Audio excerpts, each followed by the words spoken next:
Hello दोस्तों, कैसे हैं सब। मैं हिमांशु स्वागत करता हूं आप सबका आपके अपने चैनल कॉमिक वर्ल्ड पर। तो चलिए दोस्तों, शुरू करते हैं राम रहीम की कॉमिक मौत का दूत का पहला भाग।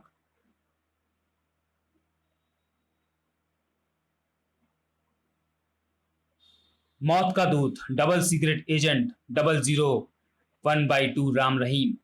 राम रहीम एक कॉन्वेंट स्कूल में पढ़ते हैं। जासूसी उनका शौक है। इसी शौक में ही वे बाल सीक्रेट सर्विस के एजेंट बन जाते हैं। इस सीक्रेट सर्विस के चीफ कर्नल मुखर्जी हैं, जो कि मिलिट्री के रिटायर्ड ऑफिसर हैं। राम रहीम ने भूत महल और ड्रैकुला बालक वाला केस किस बहादुरी और बुद्धिमानी से हल किया, यह आप मनोज चित्रकथा के पिछले अंकों में पढ़ चुके हैं। अब प्रस्तुत है उनका नया कारनामा। मैं स्कूल की ओर से सेठ करोड़ीमल जी को स्वागत करता हूँ और उनसे प्रार्थना करता हूँ कि वे अपने विचार आपके सामने रखें। धन्यवाद प्रिंसिपल साहब। एक दिन राम रहीम के स्कूल में सालाना जलसा हुआ। किसी देश के बच्चे ही उसके भावी निर्माता होते हैं। मुझे विश्वास है मेरे बच्चों की पढ़ लिख कर बड़े होकर एक दिन तुम भी दुनिया में अपने देश का नाम रोशन करोगे। मैं स्कूल को 50,000 रुपए का अनुदान देता हूँ। मुझे पूर्ण विश्वास है कि हमेशा की तरह यह रुपया भी स्कूल की उन्नति व बच्चों की अच्छी शिक्षा व सुविधा पर खर्च किया जाएगा। मैं सबकी ओर से सेठ जी का आभार प्रकट करता हूँ, जिनके कारण हमारा स्कूल दिन दूनी रात चौगनी उन्नति कर रहा है। सेठ करोड़ीमल जी की जय। जलसा में बच्चों को इनाम भी बांटे गए। राम रहीम हमारे स्कूल के सबसे होनहार विद्यार्थी ही नहीं, बल्कि खेल कूद में भी सबसे आगे हैं। सभी बच्चों को इनसे शिक्षा लेनी चाहिए। हम हमेशा आपके बताए हुए मार्ग पर चलेंगे श्रीमान। शाबाश मेरे बच्चों। जलसा समाप्त हुआ। राम भैया, कितने अच्छे और ऊंचे विचार हैं सेठ जी के। हाँ, शहर के सबसे बड़े धनवान लेकिन सीधे साधे धर्मात्मा, उनकी दया पर ही बहुत से स्कूल व अनाथ आश्रम चल रहे हैं। राम रहीम स्कूल से बाहर निकले। देश के सारे धनवान यदि सेठ जी जैसे हो जाएं तो कितना अच्छा हो। तब न केवल देश में कोई गरीब रहेगा, बल्कि दुनिया की नजरों में हमारा देश एक मिसाल बनकर रह जाएगा। काश ये सपना सच हो सकता। ये सॉरी, यह सपना एक दिन अवश्य सच होगा राम भैया। आखिर तुम इतने निराश क्यों हो? तभी ईश्वर के नाम पर कुछ दे दो बाबू। वह देखो, जब तक हमारे देश के भावी निर्माता इस प्रकार भीख मांगते रहेंगे, तुम्हारा सपना कभी पूरा नहीं होगा रहीम। भगवान तुम्हारा भला करे बाबू। राम भैया, भगवान के नाम पर बाबू। राम भैया, एक तरफ तो तुम इन भीख मांगने वालों से नफरत करते हो और दूसरी तरफ तुम खुद ही इन्हें भीख देते हो। ना जाने क्यों इनकी हालत देखकर मुझे दया आ जाती है। मुझे तो भैया इन पर नहीं, इनके माँ बाप पर दया आती है, जो इन्हें अपना पेट भरने के लिए भीख मांगने पर मजबूर करते हैं। माँ बाप? अरे ओह! अचानक किसी विचार के आते ही राम चौंक उठा। क्या हुआ? तुम चौंक क्यों गए? तुम चौंकी क्यों? भगवान के नाम पर वह लड़का। रही, मेरे साथ आओ। आखिर कुछ बताओगे भी? मुझे वह लड़का कुछ जाना पहचाना सा लगता है। जाना पहचाना? लेकिन कौन है? कहीं तुम उसकी भी जासूसी करने की तो नहीं सोच रहे? राम रहीम के साथ पुनः उस भिखारी लड़के के पास पहुंचा। ईश्वर के नाम पर बाबू, तुम रामू हो ना? राम भरोसे के लड़के आए।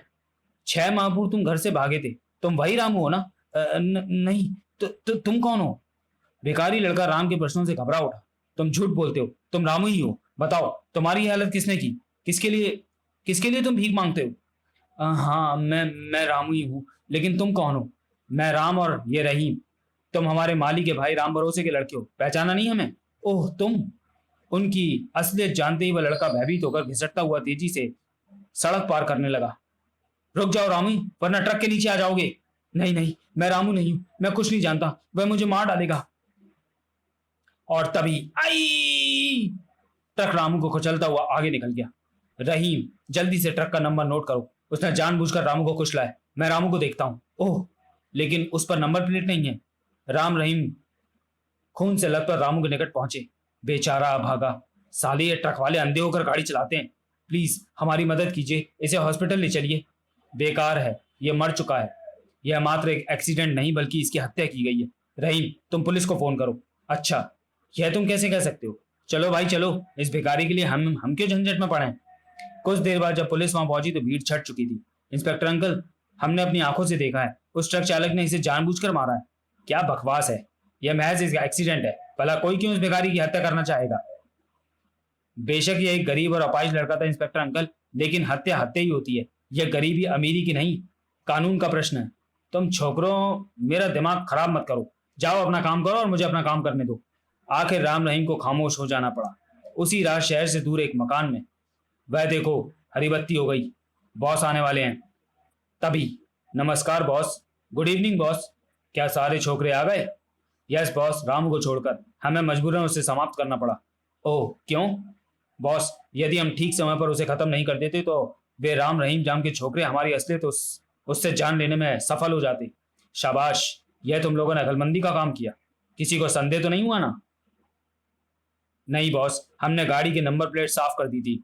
फिर इंस्पेक्टर गेंडाराम को उन छोकरों की बात पर विश्वास ही नहीं हुआ। वह उस दुर्घटना को महज एक एक्सीडेंट समझकर हमारी तरफदारी कर रहा है।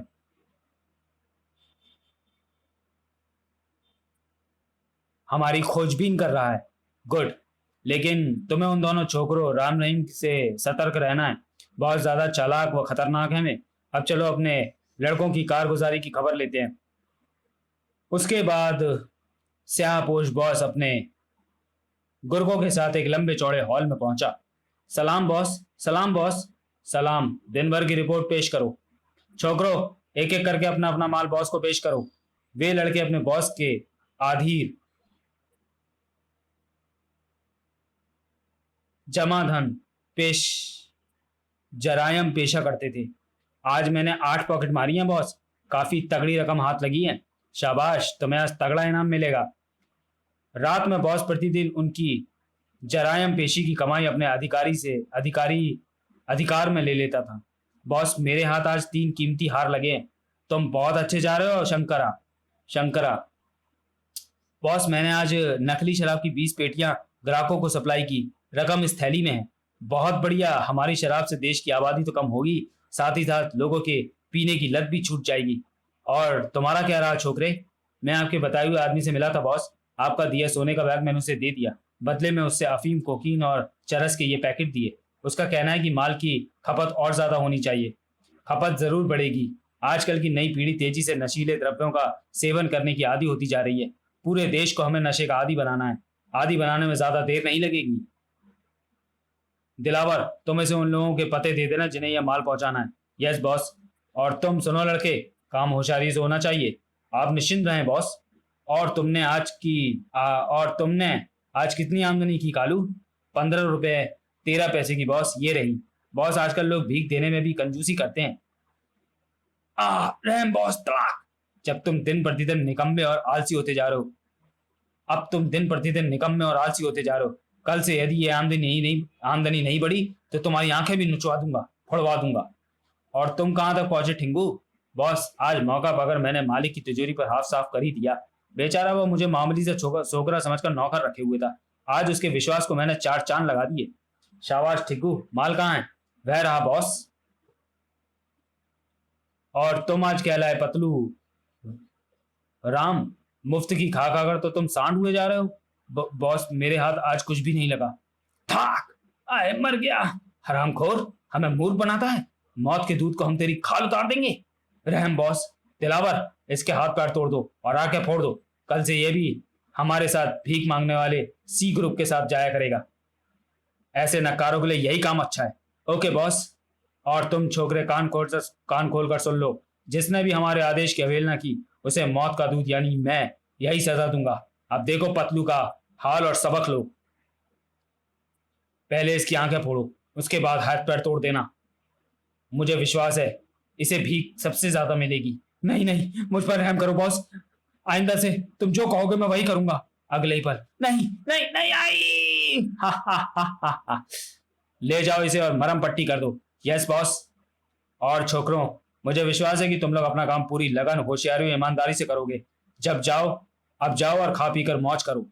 बच्चों के जाने के पश्चात इन बच्चों पर निगरानी और अधिक बढ़ा दो, क्योंकि वे दोनों जासूस छोकरे अवश्य रामू की मौत का रहस्य जानने की चेष्टा करेंगे।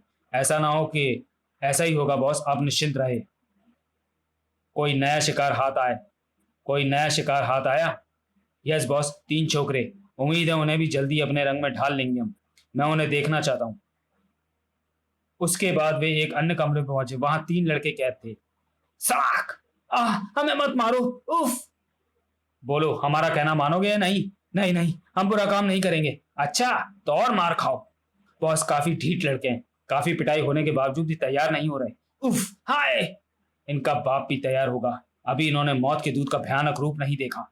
छोकरो, अब भी मान जाओ, वरना मार मार कर खाल उतार ली जाएगी। हमें घर जाने दो, हमें छोड़ दो। नहीं नहीं, हम तुम बदमाशों का कहना नहीं मानेंगे। आह! अच्छा, तुम छोकरों की ये हिम्मत? टाइगर, टॉम, बोगा, मार मार कर इनकी चमड़ी उधेड़ दो। फिर भी ना माने तो छत से उल्टा लटका दो। तब भी हम तुम्हारी राह पर नहीं चलेंगे। आह! कट जाएंगे, मर जाएंगे, फिर भी नहीं। लड़कों की जिद देखकर बॉस क्रोध से बिफर उठा। इनकी आंखें फोड़ दो, हाथ पैर तोड़ डालो, इतना बदसूरत बना दो कि इनके माँ बाप भी इन्हें ना पहचान सके, समझे? Yes boss. अगले दिन सुबह। अब तुम अखबार में ही खोए रहोगे या नाश्ते के लिए भी तैयार होगे? तुमने अखबार पढ़ा नहीं? हाँ, और यह भी देख लिया कि रामू की मौत की खबर एक साधारण घटना के रूप में छपी है। परंतु शायद तुमने इस समाचार की ओर ध्यान नहीं दिया।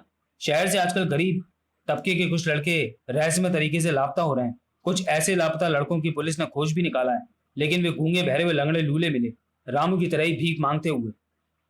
हाँ, ये समाचार मैंने भी पढ़ा है, लेकिन तुम कहना क्या चाहते हो? उन लड़कों के अभिभावकों को कहना है कि जब वे घर से भागे अथवा लापता हुए थे तब बिल्कुल ठीक ठाक थे। यानी तुम कहना चाहते हो कि उन्हें जानबूझकर लूला लंगड़ा अंधा व बहरा गूंगा किया गया होगा? बिल्कुल। और मुझे यह भी विश्वास है कि इसके पीछे किसी भयानक गिरोह का हाथ है। अच्छा, अब तुम जल्दी से तैयार हो जाओ। क्यों, कहाँ जाने का इरादा है? बाद में बताऊंगा। कुछ देर बाद जब वे तैयार होकर बाहर निकलने को हुए। अरे, ये तुम दोनों सुबह सुबह कहाँ चल दिए? कुछ जरूरी काम है मम्मी, लंच पर हमारा इंतजार ना करना, हो सकता है शाम तक लौटें। राम रहीम मोटरसाइकिल पर सवार होकर शहर का चक्कर लगाने लगे। कहीं तुम फिर किसी भीख मांगने वाले लड़के की तलाश में तो नहीं? बिल्कुल ठीक समझे प्यारे भाई। कुछ ही घंटों के पश्चात एक स्थान पर। राम भैया, वह देखो। हाँ, रामू की तरह कोई भिखारी लड़का है। चलो कुछ दे आते हैं उसे। मेरे विचार से हमें मोटरसाइकिल यहीं छोड़ देनी चाहिए, उतरो। तो ठीक है राम, लेकिन मेरे दिमाग में एक विचार आ रहा है। अल्लाह के नाम पर क्या विचार आ रहा है, जरा हम भी तो सुने। यदि रामू की जान बूझकर हत्या की गई है तो यह साफ है कि अपराधी उस पर नजर रखे हुए था और वह अवश्य हमसे भी परिचित रहा होगा, वरना अकारण ही वो उसे ना मारता। ऐसी हालत में कहीं इसे भी वह ना मार दें। तो चलिए दोस्तों, वीडियो को यहीं समाप्त करते हैं और मिलते हैं राम रहीम की कॉमिक मौत का दूध के दूसरे और अंतिम भाग में अगले वीडियो में। तब तक के लिए धन्यवाद।